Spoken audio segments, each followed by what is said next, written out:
La Fondation Payot pour la promotion de la lecture, Payot et 7, le MOOC suisse des meilleures histoires de 7.info, vous présente Marque-Page.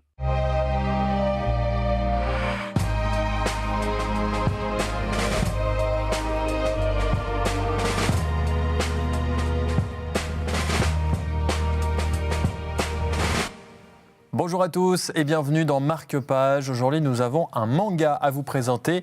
Le manga s'intitule Fire Punch, c'est le tome numéro 2 et c'est une série manga qui est signée Tatsuki Fujimoto. Nous en parlons avec Julien Fouet de Payot Libraire. Bonjour Julien. Bonjour Stéphane. Alors déjà, rattrapage concernant le premier tome, pour ceux qui n'ont pas eu la chance de le découvrir, on a eu un droit à quoi ? Alors en fait, l'univers se situe dans un monde post-apocalyptique.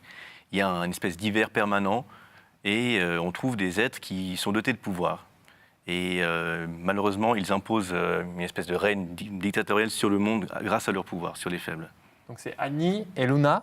Exactement. Qui ont des dons surnaturels. Et en quoi ce deuxième tome alors va se démarquer ?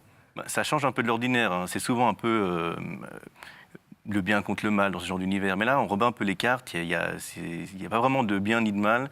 Il y a peu d'espoir. Et le personnage principal qui est littéralement en feu, maîtrise les flammes, ça symbolise sa colère.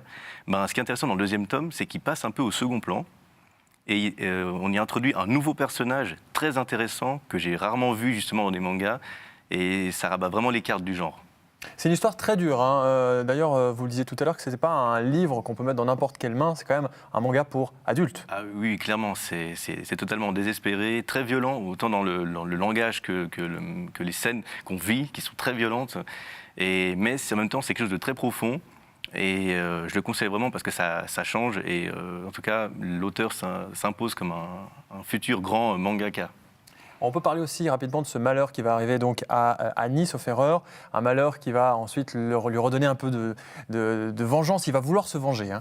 Exactement. Donc il y a le thème classique de la vengeance. Il veut venger justement l'assassin de sa sœur.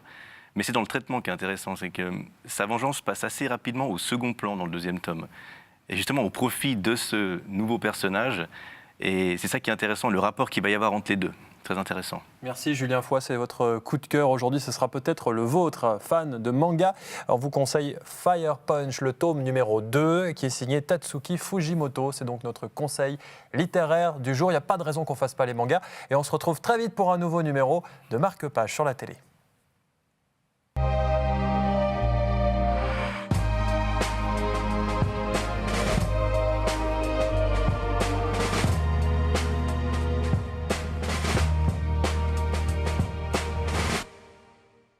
La Fondation Payot pour la promotion de la lecture, Payot et 7, le MOOC suisse des meilleures histoires de 7.info, vous ont présenté Marque-Page.